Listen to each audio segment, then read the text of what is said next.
자, 우리 다 함께 한 목소리로 이어서 23절, 1장 23절과 28장 20절을 다 같이 한 목소리로 받습니다. 시작.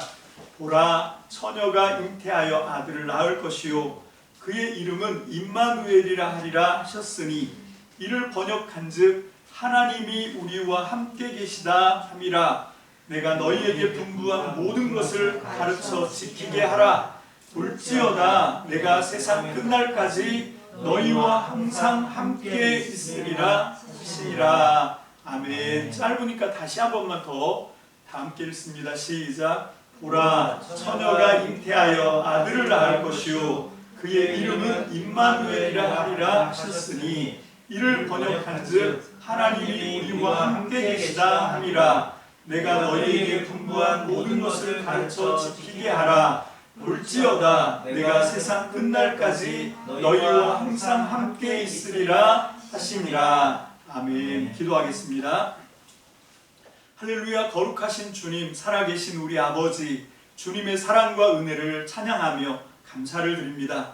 오늘도 주님을 사랑하는 백성들, 우리 참믿음 성도들이 주님의 전에 모여서 주님을 예배합니다. 하나님, 우리가 드리는 이 예배가 하나님이 기뻐 받으시는 예배가 되기를 원하옵고 또 이 예배 가운데 우리가 사모하옵기는 오늘 이 시간 이 예배를 통하여 살아계신 하나님의 진리의 음성을 듣기를 원합니다. 오늘 이 시간 우둔한 종을 단에 세워주셨사오니 성령의 장중에 붙들어 주시고 오직 하나님의 강권하시는 하나님의 뜻의 말씀을 온전히 받들 수 있도록 주님 함께하여 주셔서 오늘 이 말씀을 통하여 전달하는 전하 받는 우리 모든 참믿음 성도들이 오늘 이 말씀을 통하여 하나님의 음성 듣게 하시고 하나님의 뜻을 바로 새기게 하시고 하나님의 진리의 말씀 가운데 있는 생명과 능력과 아버지 온전한 은혜를 누리게 하여 주옵소서. 감사를 드립니다. 전폭을 주의 말씀께 의지하옵고 오늘 시간 이 말씀 사역 가운데 운행하실 성령님 역사하여 주시기를 간구하며 이 모든 말씀 우리 주님 예수 그리스도의 이름으로 축복하며 기도합니다. 아멘. 할렐루야. 아멘. 자, 오늘 이 말씀에 먼저 마태복음 1장 23절 뭘로 시작합니까? 보라 이렇게 시작하죠. 자, 그리고 이제 28장 20절에 보면 이 앞에 있는 내가 너희에게 분부한 모든 것을 가르쳐 지키게 하라. 이건 사실 오늘 설교에서 별로 안 중요합니다. 어디서부터 또 봐야 되냐면 볼지어다예요. 자, 여러분 제가 질문할게요. 이 보라와 볼지어다는 원어에서 같을까요? 다를까요? 같습니다. 같은 단어를 왜 1장 23절에서는 보라 이렇게 해놓고 그러면 28장 20절에서도 보라 이러면 얼마나 좋습니까? 그래서 번역은 반역입니다. 외국어로 된 그 원전을 우리말로 번역을 하려고 하면 어쩔 수가 없어요. 그 단어들이 갖고 있는 의미나 품고 있는 뉘앙스나 이런 것들이 같을 수가 없거든요. 그래서 이게 어쩔 수 없이 이게 이제 뭐 다르게 되는데 뭐 그런 거는 차치하고 그런 걸 뭐 우리가 감수할 수밖에 없잖아요. 근데 번역을 하려고 하면 좀 일관성 있게 이 앞에서 보라 했으면 똑같은 단어인데 뒤에도 보라 하든지 아니면 앞에를 볼지어다 하든지 자 이게 뭔가 하면 사람들의 주목을 환기시키는 거죠. 자 지금부터 굉장히 중요한 얘기를 하니까 여기 쳐다보세요. 주목하세요. 이렇게 얘기하는 겁니다. 그게 보라예요. 예수님이 자주 쓰시는 이 수사법이죠. 정말 중요한 얘기할 때 쭉 가르침을 베풀다가 이 대목은 정말 사람들이 마음에 깊이 새겼으면 좋겠다 싶으면 보라 이렇게 말씀하시는 거예요. 28장 20절에 볼지어다 똑같은 단어인데 어쨌건 자 그렇게 해서 이제 나오는 여기에 보면 마태복음의 이 정말 중심이 딱 담겨 있다라고 생각이 돼요. 여러분 우리가 마태복음을 공부했습니다. 장장 32주에 걸쳐서 정말 오래 했죠. 32주에 걸쳐서 이제 마태복음 강해를 했는데 여러분 마태복음 공부가 다 끝나고 난 뒤에 좀 잡히십니까? 마태복음은 이런 책이구나. 마태복음이 오늘 나에게 이렇게 말씀하시네? 아니면 설교 듣기 전에는 좀 어느 정도 안다고 생각했는데 설교를 듣고 보니까 더 모르겠다. 둘 중에 하나겠죠. 아니면 뭐 별 생각 없다. 뭐 이런 3번도 있을 수 있겠지만 여러분 정말 중요한 건 이 마태복음이 무슨 말씀을 하시는 건지, 또 이 마태복음이 오늘 나한테 어떤 의미인지 이거를 분명히 우리가 정리를 해야 되겠다라고 하는 생각이 있어요. 자, 여기 보면 이 보라 해놓고, 사실 이 보라부터 시작해서 이게 이사야서에 있는 말씀을 그대로 갖고 온 거거든요. 결론부터 말씀을 드리면 이 마태복음이 전달하고자 하는 얘기의 핵심은 뭔가 하면 내가 너희와 항상 함께 있을 거다, 이 얘기를 하는 거예요. 그 당시에 지금부터 2000년 전에 이 마태복음서라고 하는 걸 썼고, 그 마태복음서를 성령의 감동으로 쓰는 사람도, 그리고 이제 그걸 전달받는 최초의 이 마태복음의 독자, 마태복음의 그 당시에는 청자가 더 많습니다. 귀로 듣는 시대였으니까 우리처럼 뭐 모든 사람이 다는 아니겠죠. 글씨를 다 아는, 거의 요즘 문맹 찾기가 힘들잖아요. 그럴 정도로 사람들이 문자를 읽고 쓸 수 있는 시대가 그 당시에는 아닙니다. 문자를 읽고 쓰는 사람의 퍼센트가 여러분 전 세계적으로는 10% 미만이었어요. 근데 이 유대인들만큼은 좀 높습니다. 좀 높다 한다 하더라도 예수님 시대 때 여러분 15%에서 20% 정도밖에 없었다는 거예요. 글씨를 문자를 읽고 해독하고 쓸 수 있는 사람이. 그러니까 어떻게 하냐면 이 문자를 읽고 이 말할 수 있는, 이걸 읽고 쓸 수 있는 사람이 여기 있는 이 마태복음을 자기가 이렇게 큰 소리로 읽어주는 거예요. 그럼 사람들이 가서 이렇게 귀를 쫑긋하고 듣는 거지. 자, 어쨌건 그런 최초의 독자 혹은 청자인 마태 공동체에게 이 마태복음 전체를 통해서, 이 복음서 전체를 통해서 뭐 여러 가지 말씀을 드렸어요. 이 복음서는 모세오경을 모티브로 했다. 그래서 설교집을 5군데로 모았다. 그래서 사람들이 이 마태복음을 딱 보거나 듣기만 해도 이거는 구약에 있는 모세오경과 어딘가 닮은 것 같으네 라고 생각할 수 있게 그런 의도를 갖고 이 마태복음을 만들었다. 또 이 마태복음의 그런 우리 각각의 분야, 이것도 하면 다시 설교가 되니까 오늘은 그럴 의도가 전혀 없습니다. 나머지 궁금하시면 다시 돌아가서, 요즘은 너무 세상이 좋잖아요, 그죠? 인터넷 유튜브에서 설교를 찾아서 꼭 들어보시고 마음에 깊이 새기고 정리하면 좋겠다는 생각이 있습니다.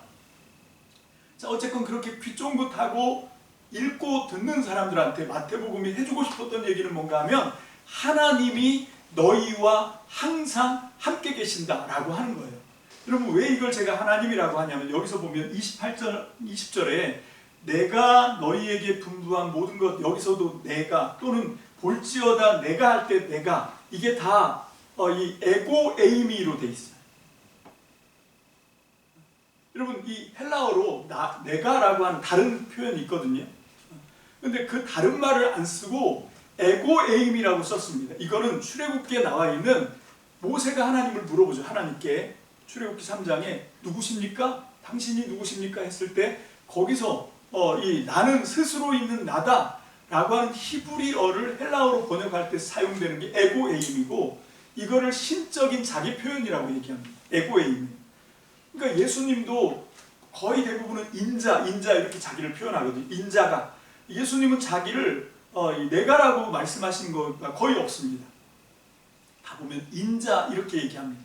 근데 자기의 신적 권위를 부여할 때는 에고에임이 내가 이렇게 말합니다. 우리말로 번역을 하면 내가인데, 이게 예수님이 하나님을 흉내내서 자기를 하나님과 같은 동급으로 하나님으로 이렇게 선포하신다라고 하는 걸 우리가 놓쳐버리잖아요. 그냥 저도 내가라고 얘기하고 여러분도 내가라고 말 많이 쓰고 예수님도 그러셨나 보다. 전혀 아닙니다. 지금 여기서 말씀하시는 내가라고 하는 것, 이건 하나님으로, 하나님의 권위로 지금 얘기하는 거예요. 하나님의 권위로 내가, 에고에임이, 그러면서 세상 끝나는 그 모든 날 동안, 이 세상이 끝날 때까지 모든 날, 모든 시간 동안에 너희와 항상, 영원이라고 되어 있는데 우리는 지금 항상이라고 번역했는데 항상 함께 있으리라. 여러분, 이게 이 마태복음을 통해서 던지시는 예수님의 약속이에요. 자, 그런데 이게 이사야서에서 모티브를 가지고 옵니다. 이사야서에 보면 이사야서 7장 14절과 8장 8절, 그래서 전체 우리의 성경에서 임마누엘은 딱 3군데 나와요. 마태복음 1장 23절에 나오고, 이게 이사야서 7장 14절을 그대로 이렇게 가져온 거거든요. 인용한 거거든요. 자, 이사야 먼저 7장 14절 다 같이 볼까요? 시작. 그러므로 주께서 친히 징조를 너희에게 주실 것이라. 보라, 처녀가 잉태하여 아들을 낳을 것이요 그의 이름을 임마누엘이라 하리라. 이렇게 돼 있고 8장 8절 시작. 흘러 유다에 들어와서 가득하여 목에까지 미치리라. 임마누엘이여 그가 펴는 날개가 내 땅에 가득하리라 하셨느니라. 자, 이게 뭘 지금 이 앞에 있는 문맥하고 이렇게 뭐 없이 8절만 딱 떼서 읽으니까 저게 뭔 얘기지? 뭐가 흐른다는 거지? 여러분, 아주 흉흉한 파도 같은 강력한 해일 같은 그런 엄청나게 거센 물결처럼, 물결이 아닙니다. 물결처럼 누가요?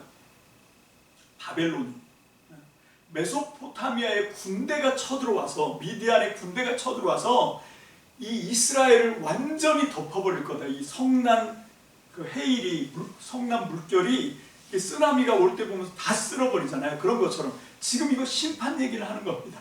심판 얘기를 하면서 이 심판이 얼마나 확실하냐면 이거 하나님이 하시는 심판이야.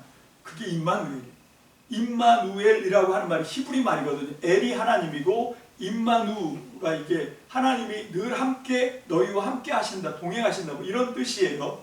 자, 이게 이제 임마누엘인데 이거를 그 헬라어로 어떻게 했냐면 번역해서 쓴 게 아니라, 번역해서 쓴 거는 이제 28장 20절에 가서는 그 임마누엘을 번역해서 쓴 거라고 생각하는데 저는 그게 임마누엘은 아닌 것 같다고 저는 생각합니다.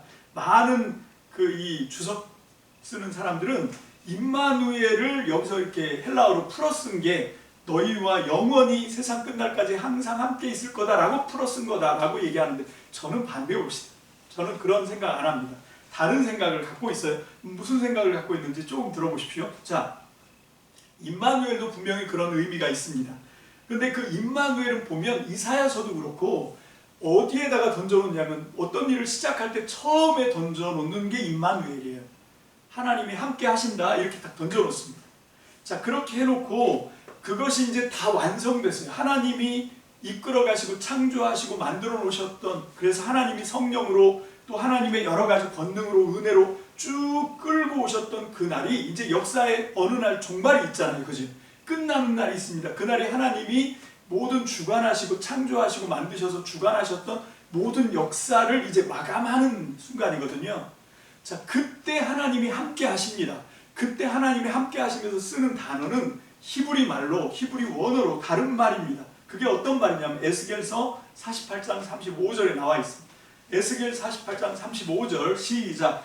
그 사방의 합계는 18,000척이라. 그날 후로는 그 성읍의 이름을 여호와 삼마라 하리라. 여러분, 여기서 이 삼마라고 하는 말이 여호와가 함께 계신다라고 하는 말. 자, 앞에 있는 임마누엘과 삼마가 똑같이 하나님이 우리와 함께 하신다는 말인데 왜 이걸 이렇게 다르게 쓰는가? 여러분, 이 예언자들의 대표가 이사야부터 시작해서, 물론 그 앞에 엘리야, 엘리사 다 쳐주지만 제가 얘기하는 건 문서 있는 예언자들 얘기하는 겁니다. 물론 뭐 거기에 아모스 굉장히 훌륭한 예언자 맞아요. 근데 우리가 이렇게 아주 그 굉장히 길게 쓰는 거 있잖아요. 아모스나 이런 것들은 굉장히 짧아요. 여러분, 제가 생각할 때는 아모스가 말을 그만큼만 하고 말을 안 했을까? 그거 아닙니다. 아모스의 사역 기간도 뭐 이사야나 예레미야나 에스겔 못지않게 길었어요. 근데 왜 이렇게 짤막하게 했냐면, 자, 포로로 끌려갔을 때 그 사람들이 기억하고 떠올리고 했던 그 기억들이 누가 더 많냐? 그리고 또 이사야나 예레미야나 또 에스겔이나 특히 이사야 같은 경우는 그 이사야의 가르침을 계속 이어가려고 하는 이사야 학파가 있었을 거다라고 학자들이 생각을 해요. 그러니까 제1 이사야, 제2 이사야, 제3 이사야가 이 사역 스펙트럼이 어마어마합니다. 이게 포로 전에도 나오고 1장부터 40장까지는, 그 다음에는 40장부터 55장까지는 그러니까 그 포로로 끌려가는 그 이스라엘이 망하는 그 당시의 이야기가 나오고, 그리고 또 그 다음에는 이 포로로 끌려갔던 그 시절 이야기가 이 56장부터 66장까지 나오고, 뭐 이렇게 1, 2, 3으로 나눌 수밖에 없는.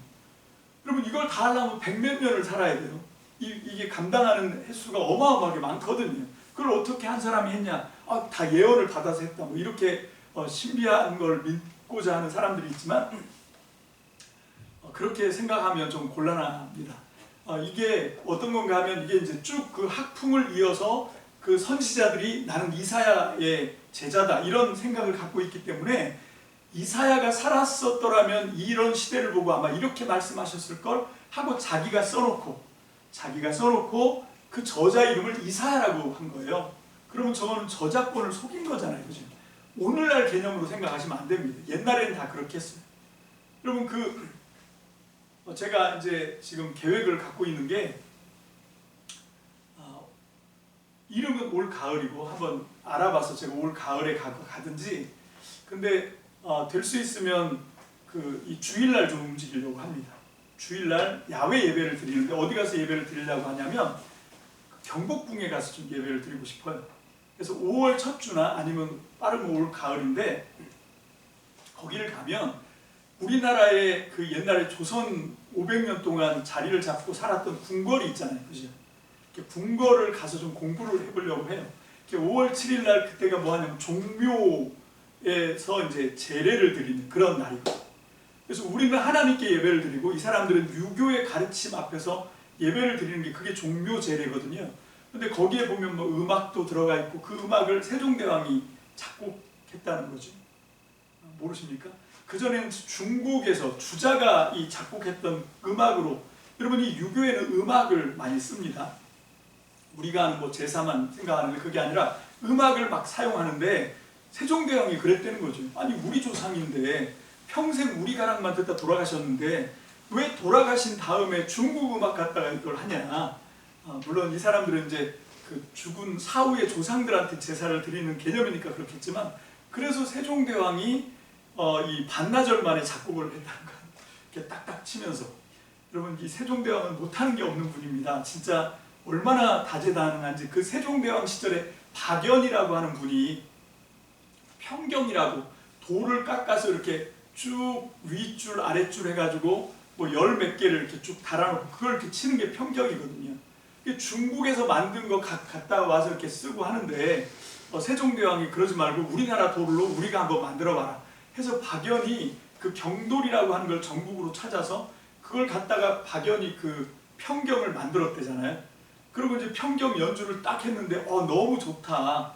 중국 평경보다 우리나라 이 돌로 만든 소리가 훨씬 좋다. 그런데 저 윗줄에 몇 번째 있는 그 소리는 왜 소리가 좀 약간 좀 둔탁하냐? 이렇게 얘기를 하시더라는 거예요. 세종대왕이. 그래서 박연이 가서 이렇게 보니까 먹줄을 쳐놨는데 그걸 안 자른 거예요. 그러니까 그걸 안 자른 만큼 소리가 틀렸던 거지. 그래서 다시 그 일하는 사람 불러다가 그 먹줄까지 다 이렇게 잘라라. 그래서 그걸 딱 자르고 다시 연주하니까 옳다 이제 됐다. 그럴 정도로 참 우리 하나님은 왜 누구한테는 다 모든 재능을 몰아주시는지 어쨌건 뭐 그런 얘기가 있는데 제가 이제 다른 얘기를 했는데 거기 가서 보려고 하는 게 수정전을 보려고 해요. 그 수정전이 뭔가 하면 이게 이제 흥선대원군 때 다시 경복궁 재건을 하면서 그걸 수정전이라고 이름을 바꿨는데 그게 원래 수정전이 아니고 세종대왕 때는 그게 집현전이었거든요. 그런데 이제 세조가 그 집현전 출신의 사람들이 자기 정치를 반대하니까 아예 그거를 그 집현전 간판을 떼고 그걸 이제 다른 이름으로 바꿔버린 거죠. 뭐 규장각 뭐 이런 식으로 해서 다른 이름으로 바꿔버렸는데 그게 세종대왕 때는 그게 한글을 만든 거기 6년 동안 집현전 학사들을 거기다 모아놓고 6년 동안 연구해서 훈민정음을 만들게 한 거거든요. 물론 거기에 세종대왕이 많이 기여했다. 그게 이제 그 훈민정음 해례본에 보면 거기 나와 있지만 거기 보면 어떻게 이 한글이 만들어졌는지 그게 6년 만에 만들어지거든요. 거기에 뭐 정인보부터 시작해서 집현전 학자들이 거기 6년 동안 죽을 고생을 해가지고 그걸 연구해서 결국 지금 우리가 쓰고 있는 이 한글을 만들었어요. 여러분 진짜 한글은 전 세계적으로 굉장히 뛰어난 문자입니다. 근데 그거를 만들고 그 모든 6년 동안 막 피땀을 갈아 넣어서 그걸 만든 집현전 학자들이 한구탱에다 우리도 같이 했어 하고 이름을 써놓는 거 봤어요. 안 써놓습니다. 이게 누가 만든 거라고? 세종대왕이 만들고 이렇게 하는 거예요.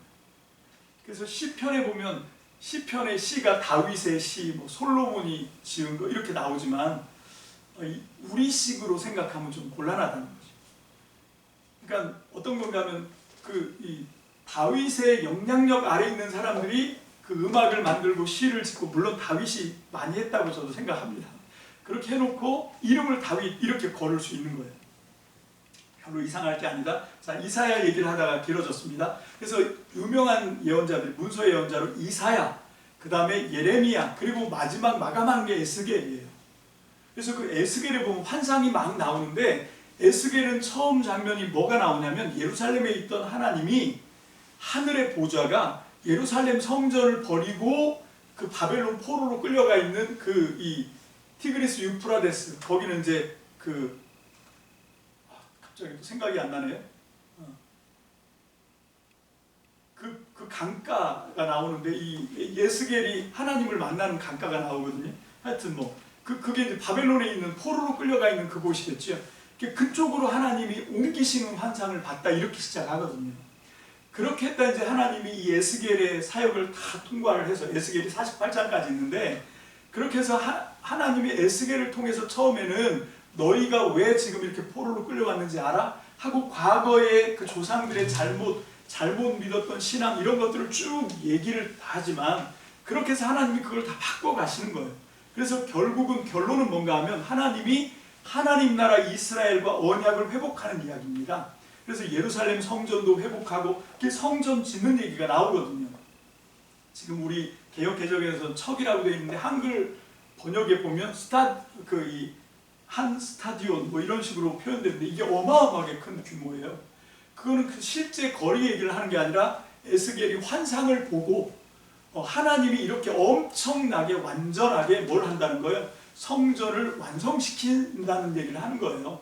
그러니까 하나님이 이런 이 처음에 임마누엘 얘기를 하면서 이사야서 7장과 8장에 임마누엘 얘기하면서 처음 시작한 게 뭡니까?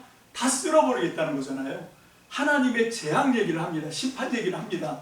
그러고 난 뒤에 결국은 무슨 얘기를 하는 건가? 그 모든 예언자들의 이야기를 다 종합해서 보면 하나님이 그렇게 바벨론이나 아수르를 통해서 이스라엘을 쳐들어오게 하고 나라를 망가뜨리고 사람들을 죽이고 하게 하는 그 일을 허락하시는 것조차도 하나님이 뭘 완성하시는 거예요? 하나님의 약속의 백성, 언약의 백성의 믿음을 완성시켜가는 과정이다라고 얘기를 하는 거죠.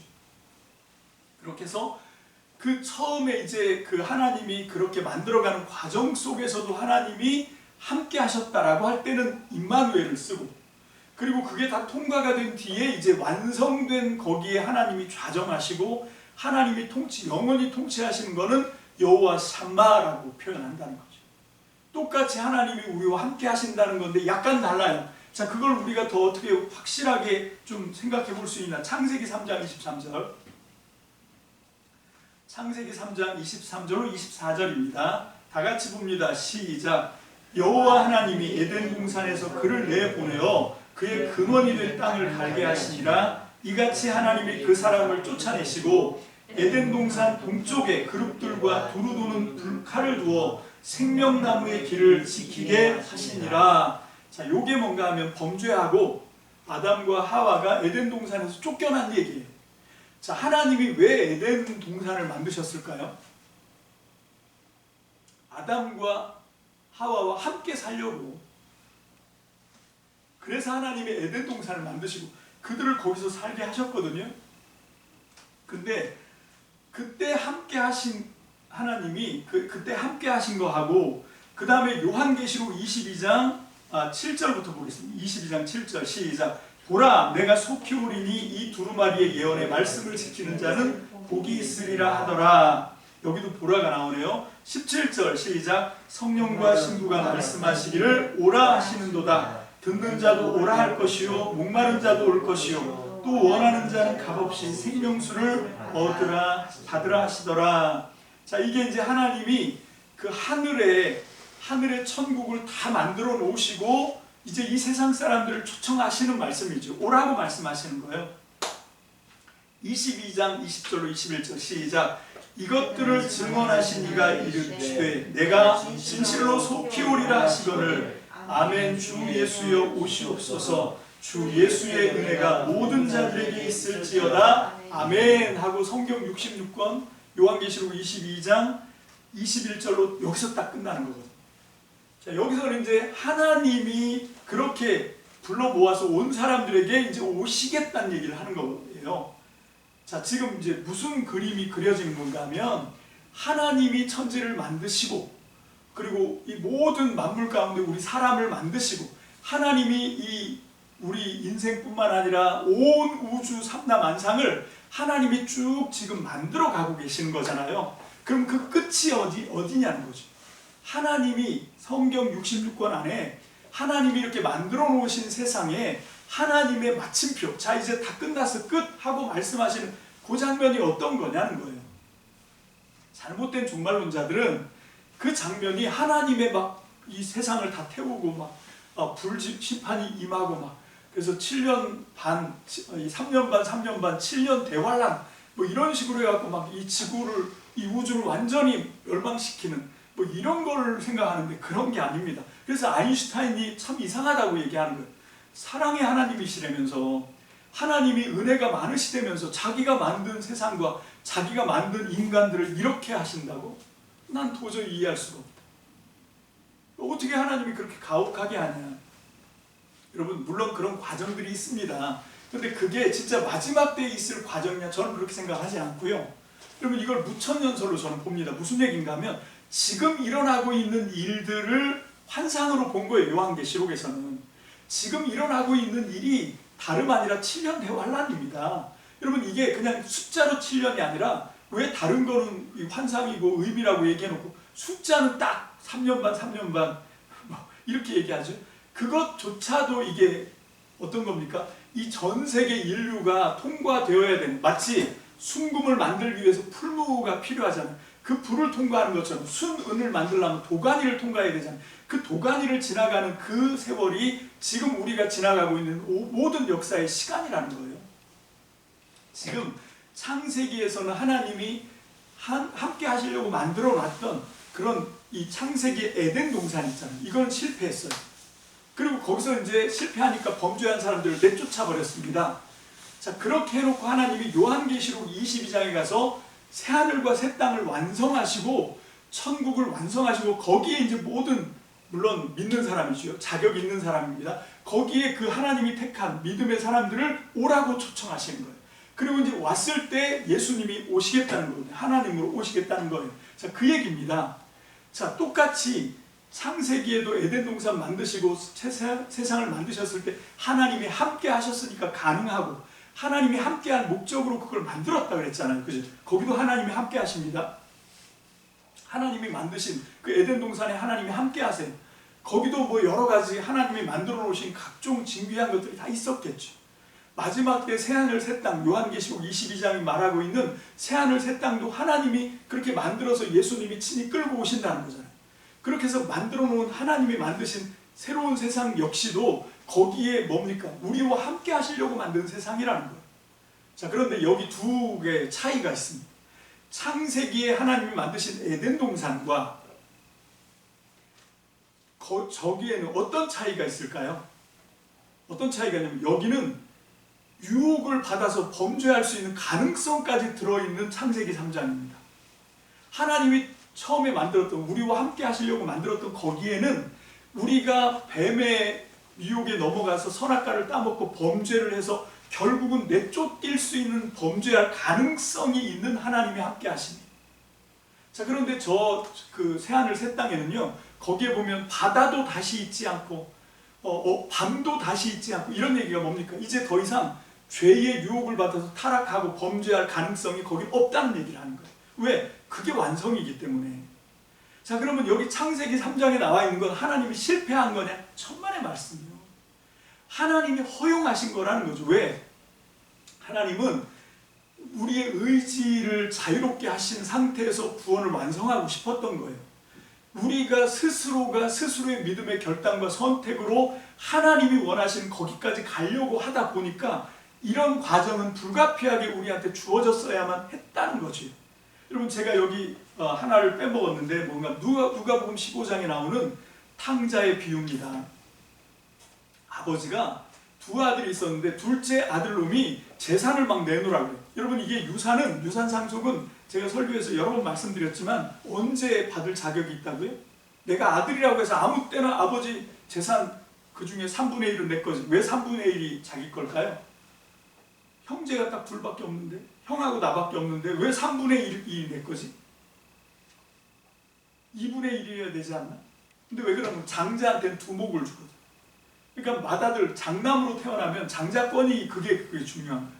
장자가 3분의 2가 아버지 재산의 3분의 2가 장자한테로 가고 둘째 아들은 3분의 1이 오는 거예요. 자 그럼 5명은 어떻게 될까요? 6등분으로 쪼갭니다. 그래서 6분의 1을 큰아들한테 주고 나머지는 다 6분의 1씩만 주는 거예요. n분의 1이 아닌 거죠. 거기에 플러스 1을 더 집어넣어서 해야 돼. 그게 장자 몫이 두 몫을 받는다 이렇게 돼 있어요. 자 어쨌건 그래서 3분의 1 내놓으셔 하는 그 자체가 불법이에요. 이 유대인들의 율법법 그 뭡니까 민수기나 이런 데서 명확하게 되어 있지만 죽은 다음에 요청할 수 있어요. 아버지가 살아계셨을 때는 그 재산은 아버지 거지 내 거가 아니에요. 아버지가 죽은 다음에 그때서야 이제 아버지 재산의 3분의 1이 내 거거든요. 근데 살아있는데 3분의 1 내 거 내놓으시오 이렇게 얘기했다고.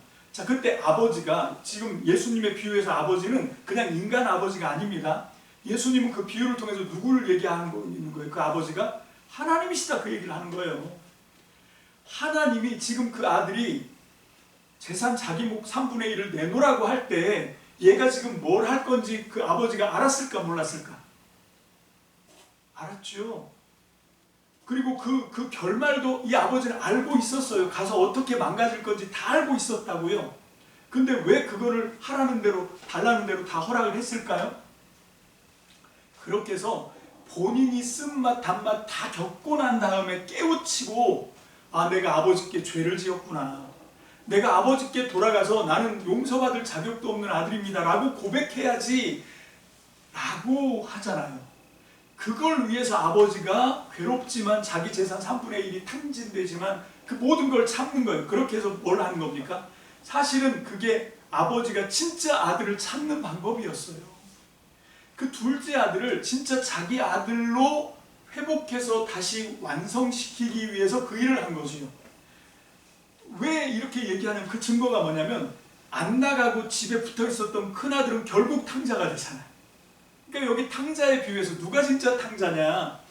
그렇게 집 나가서 아버지의 이름을 더럽히고 창녀들하고 아버지 재산 3분의 1을 다 먹어치우고 그리고 유대인으로 하면 안 되는 돼지 키우는 일을 하고 돼지와 함께 지엄나무 갖고 서로 대가리 받고 싸우고 그런 짓을 한 둘째가 탕자가 아니라 그 아들은 깨닫고 돌아오잖아요. 그러니까 아버지가 선언합니다. 죽었던 내 아들이 다시 살아왔고 잃어버렸던 아들 내가 다시 찾았다 이렇게 얘기한다고요. 근데 정작 집안에서 아무 말썽 안 일으키고 고분고분 말 잘 듣는 척하는 아들이 마지막에 가서는 아빠를 번쩍 들잖아요. 아버지 난 이제 집에 안 들어가 이렇게 얘기하는 이게 탕자인 거예요. 그래서 무슨 얘기인가 하면 왜 아버지가 탕자 둘째 아들이 요청하는 대로 다 해줬냐면 그게 진짜 아들을 찾는 길이었거든요. 그게 진짜 아들을 완성시키는 길이었다는 거예요. 그게 이 성경 전체에 나오는 이 범죄하고 타락할 걸 하나님이 모르셔서 뱀을 만들었을까요? 모르셔서 선악과를 중앙에 만드시고 이거 먹으면 죽는다 이런 얘기를 하셨을까? 아니라는 거예요. 이 모든 과정을 통해서 지금 이렇게 죄와 싸워야 되고 세상에 여러 가지 불합리한 일들, 전쟁 뭐 이런 많은 일들이 생기지만 이런 과정들을 통해서 지금 하나님은 뭘 하고 계시냐? 새하늘과 새 땅을 가득 채울 하나님의 사람들을 만들어가고 있는 이야기, 그게 성경 전체 이야기가 그 이야기다라고 하는 거죠. 그래서 여러분 이것만 봐도 이 마태복음 1장에서는 임마누엘을 이야기하고 그러면 28장 20절에도 임마누엘 얘기를 해야 되는데 이걸 다르게 쓴 이유가 이것 때문이다라고 저는 생각하는 거예요. 여기서는 산마가 더 어울리는데 그 산마라고 하는 게 그 에덴 동산 건물 이름이라고도 이제 오해할 수 있기 때문에 이걸 아예 그냥 산마라고 원어를 그대로 음차해서 쓴 게 아니고 이거를 이제 헬라어로 풀어서 쓴 게 내가 세상 끝날까지 너희와 영원히 함께 있을 것이다 라고 하는 그런 말로 이걸 풀어서 쓴 거죠. 자 그리고 이게 마태복음 전체 이야기입니다. 자, 많이 좀 어려울 수 있는데 자 그러면 이런 게 있어요. 뭐가 있냐면 하나님께서 왜 이 세상의 모든 그 생명을 만드는 메카닉을 왜 암과 수, 물론 다 그런 건 아닙니다. 암수, 동, 한 몸에 있는 것도 있죠. 그런데 거의 대부분은 뭔가 암컷이 있고 수컷이 있어요. 심지어는 나무도 순나무가 있고 암나무가 있고 이런 것들이 꽤 됩니다. 그죠? 은행나무 같은 경우. 자, 그리고 이제 식물도 역시 마찬가지죠. 그래서 요즘은 좀 지났나요? 이 4월 달부터 6월 달까지 괴롭게 하는 게 있죠. 기관지를 괴롭히는 뭐가 있습니까? 미세먼지도 있겠지만 이 수정을 위해서 꽃가루가 날린단 말이에요. 수컷 꽃이 암컷 꽃에게 포자를 날려요. 그래서 그게 거기에 가야 열매가 만들어진. 여러분 이런 식물들이 꽤 됩니다. 그래서 벌이 필요하고 나비가 필요하고 얘들이 그걸 갖다 옮겨서 수분에 있는 그걸 묻혀서 갖다가 옮겨줘야 이게 이제 수정이 되는 뭐 이런 케이스잖아요. 자, 묻습니다. 왜 이렇게 만드셨을까?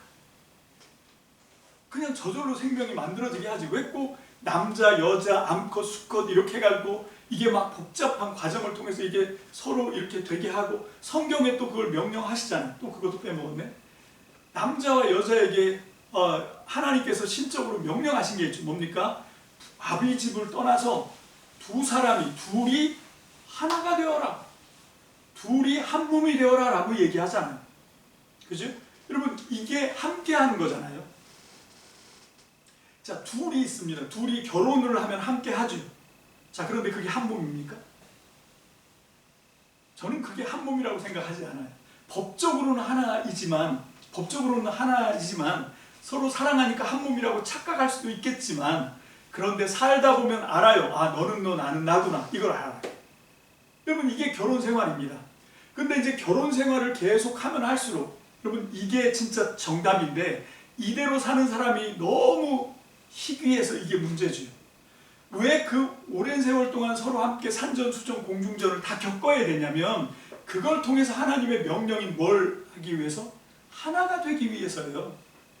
여러분 제가 결혼한 지 31년 됐는데 31년 전에도 제가 제 아내와 법적으로 허락을 받아서 그때부터 같은 한 이불을 덮고 하나로 살았지만 함께 있었지만 31년을 살고 지금 비록 오래 떨어져 있지만 지금 제가 제 아내와 하나라고 느끼는 그것과 31년 전에 저와는 완전 다릅니다.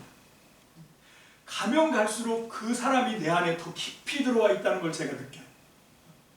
물론 제가 그 사람 안에 얼마나 들어가 있는지 그거는 이제 물어봐야 알겠지만 저의 경우에는 정말 이 사람이 내 안에 온전히 들어와 있구나. 여러분 이게 함께예요. 31년 전에도 혼인 서약을 하고 한 몸이 되겠습니다 라고 하나님 앞에서 모든 증인들 앞에서 여러 사람들 하객들 앞에서 약속을 했지만 그 약속이 31년 동안 지금 만들어져 가고 있던 거고 그러면 지금 이게 다 온전하냐? 아니요. 아직 멀었죠. 아직도 여러 가지 이렇게 처리 안 된 문제들이 많이 있겠지. 그래서 앞으로의 세월이 필요한 거예요. 그 세월을 가면서 어떻게 해야 됩니까? 진짜 하나가 되는 거지요. 진짜 함께 있게 되는 거예요. 하나님이 내가 너희와 함께 있겠다 임마누엘 약속한 건 뭔가 하면 하나님은 정말 그럴 마음이 있지만 이스라엘 백성은 하나님에 대한 퍼센테이지가 너무 미미해. 그냥 농사질 때 필요하면 바알한테 쫓아가고 애 낳을 때 필요하면 아세라한테 쫓아가지 하나님께 안 와요. 이게 왜 그러면 하나님은 안식일에만 가서 그냥 번제 드리고 이런 정도로 생각을 하는 거예요. 그랬던 그 사람들을 이제 마지막 에스겔 48장 35절에 하나님이 이스라엘 언약을 회복하고 이스라엘 나라를 회복하고 백성들 한 사람 한 사람 회복하고 성전을 완성한 다음에 여호와 삼마 거기서는 뭡니까? 이스라엘과 하나님이 진짜 한 몸이 되는 걸 얘기하는 거예요. 여기 요한계시록에 나와 있는 새하늘 새 땅 속에 초청받아서 들어가는 하나님의 사람들은 그때는 진짜 하나님과 완전 하나인 거예요. 완전 하나. 창세기에 있었던 사람들은 하나님이 함께 그거 그냥 말로는 함께인데 전혀 함께가 아닌 거죠. 마태복음은 지금 그 얘기를 하고 있는 겁니다. 마태복음 성경 전체를 통해서 이걸 지향하고 있는 거예요. 성경 전체를 흐르고 있는 맥을 따라서 이 마태복음을 28장 20절까지 쓰는 이유가 뭔가 이걸 계속 이 말씀을 묵상하게 하는 이유가 뭐냐면 이 말씀을 묵상하고 이 말씀에 소원이 생겨서 하나님께 기도하고 하면서 뭐가 되는 거예요? 정말 하나님과 내가 한 몸이 되는 거예요.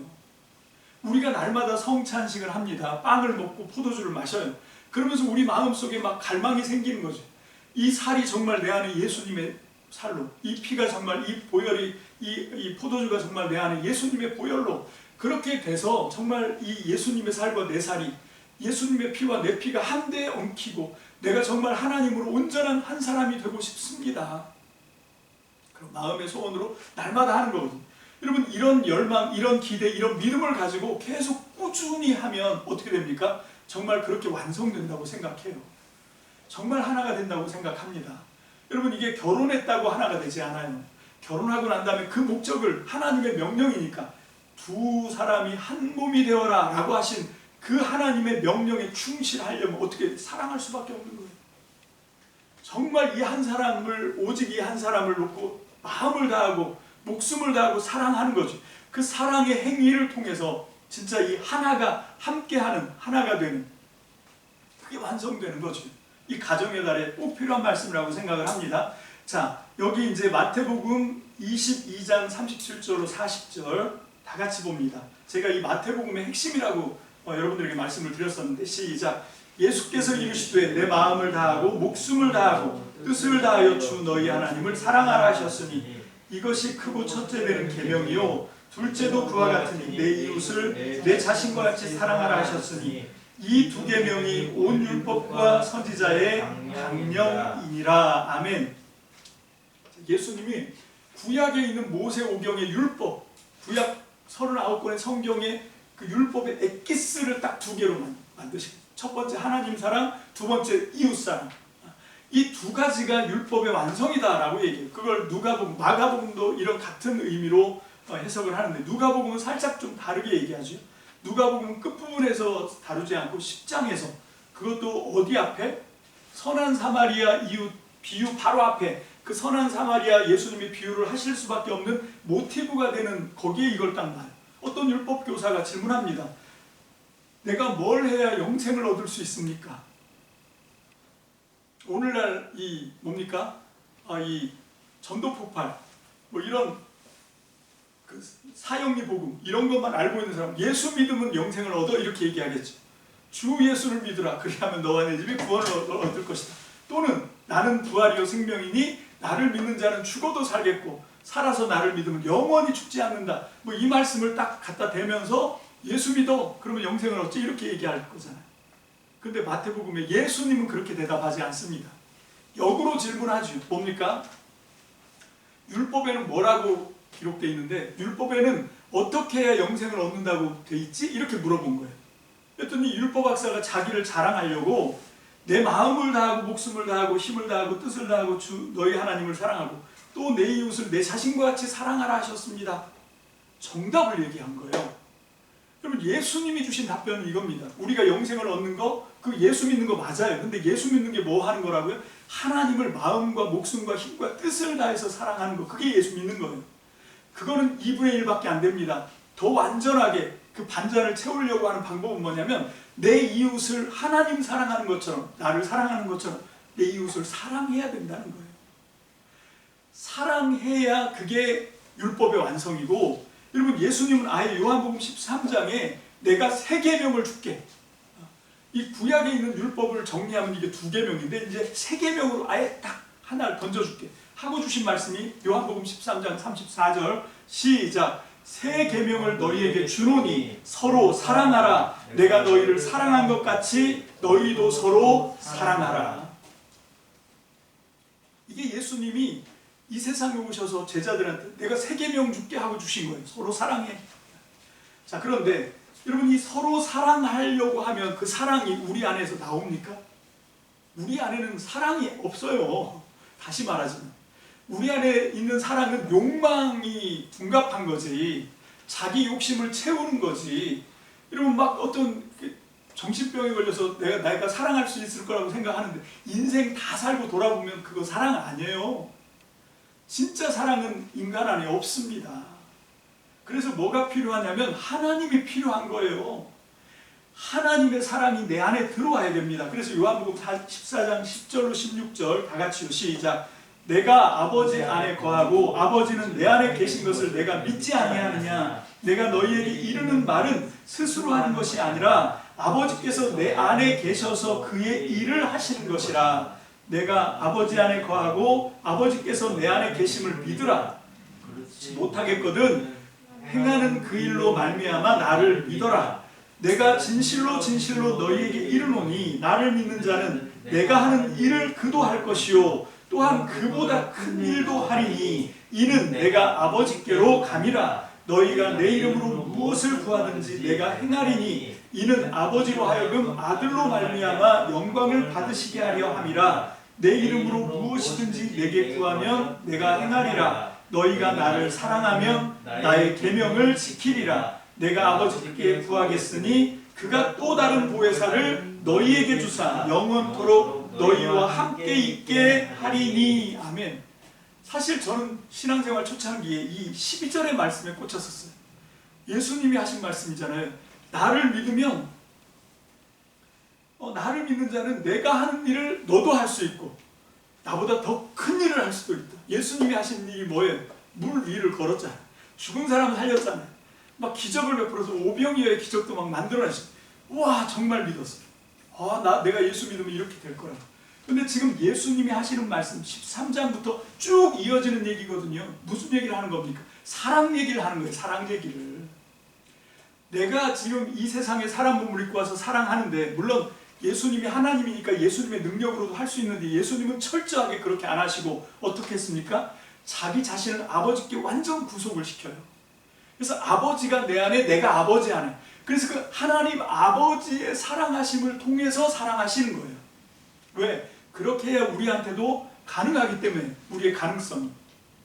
그러면서 얘기하는 거예요. 내가 아버지 안에 거해서 그의 일을 한 것처럼 너희도 내가 아버지 안에 있는 것처럼 너희가 내 안에 있으면, 그러니까 나는 아버지 안에 있고 너희는 내 안에 있고, 그게 하나님이 내 안에, 내가 하나님 안에요. 하나님과 예수님과 내가 서로 안에 있고 서로가 또 내 안에 있고 그런 관계가 되는 거라고요.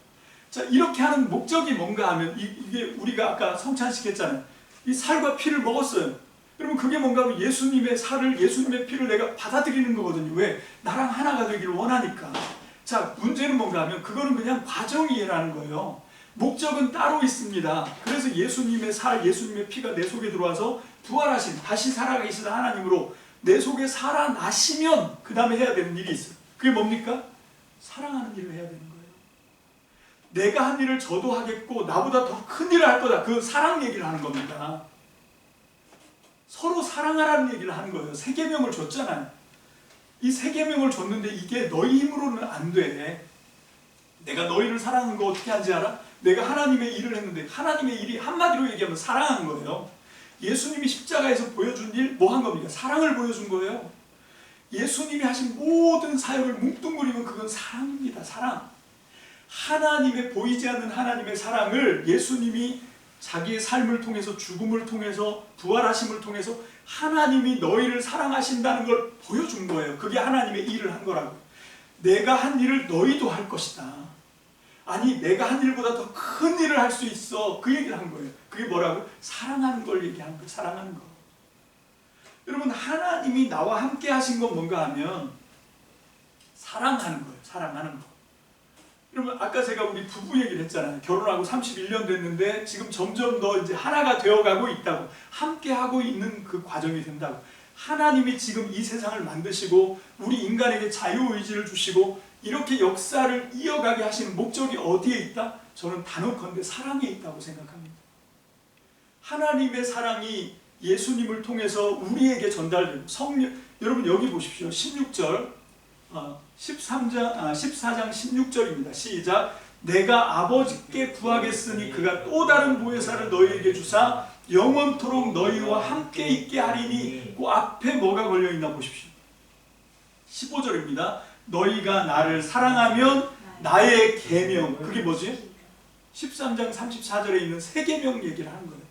서로 사랑하라는 계명을, 네가 진짜 나를 사랑하는 게 내 안에 있는 거라는 거예요.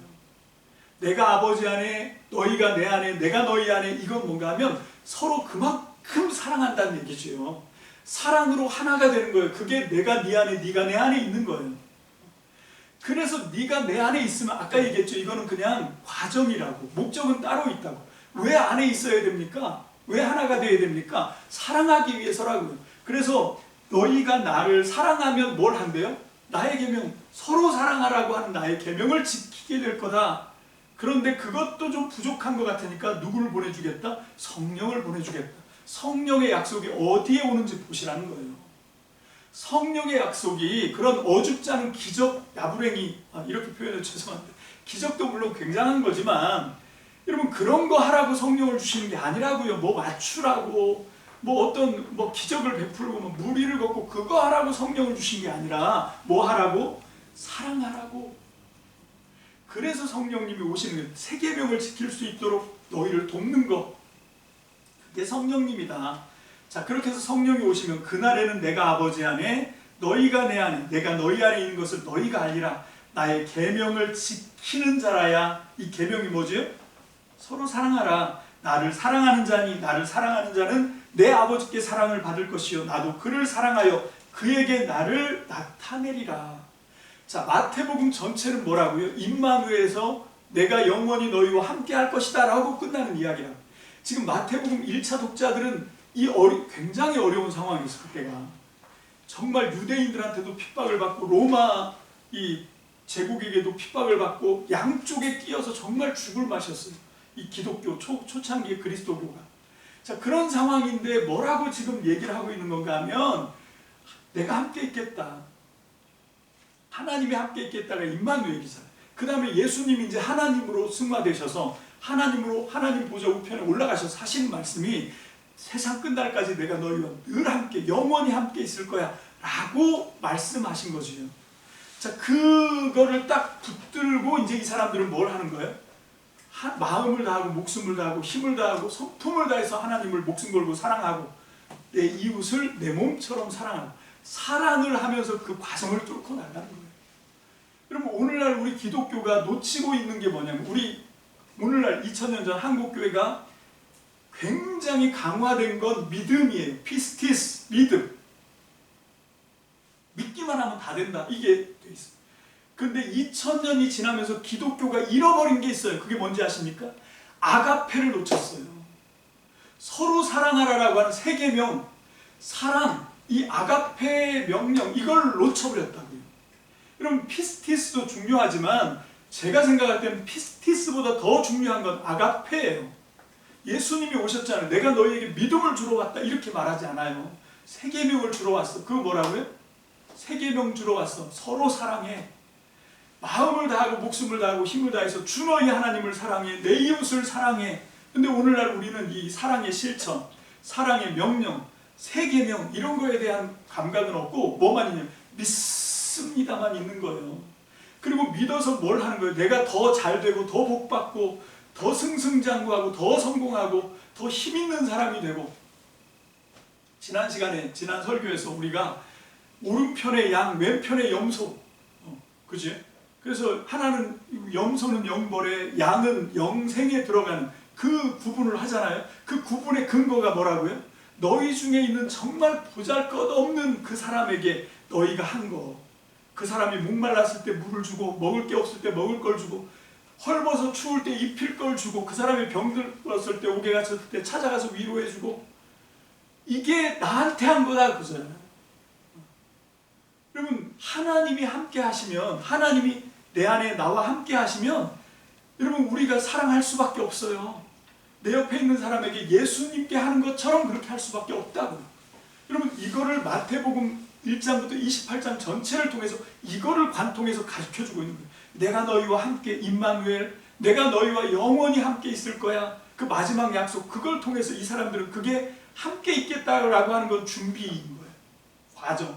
그리고 그 다음에 뭘 하는 거라고요? 그 소자에게 그걸 하는 거예요. 정말 보잘것없는 사람에게 내가 하나님을 대하듯 예수님을 대하듯 정말 최선을 다해서 사랑하고 그 사람을 위해서 살아가고 그런 사랑의 헌신을 통해서 하나님이 우리와 함께 하시다고 얘기하는 거예요. 너희가 서로 사랑하면 세상 사람들이 너희가 내 제자인 줄 알고 나도 너희와 함께 있을 거다라고 얘기하는 거잖아요. 믿음이 아니고 오늘날 그 믿음이라고 하는 이름으로 얼마나 이 사랑의 행위에서 반대되는 배신의 행위를 하고 정말 해서는 안 되는 일들을 얼마나 많이 합니까? 이게 왜 그렇습니까? 이 사랑의 명령을 놓쳐서 그래요. 서로 사랑하라. 이게 계명이라고. 계명. 해도 되고 안 해도 되는 게 아니고, 여러분 이 서로 사랑하라고 하는 걸 놓쳐버리니까 제가 늘 표현하는 것처럼 오늘날 기독교 교회 성도 교우 관계가 계모임만도 못해요. 끈끈함이. 무슨 뭐 동호회만도 못해. 그 사람들은 의의가 대단합니다. 사랑이 대단합니다. 근데 교회는 그거 없어요.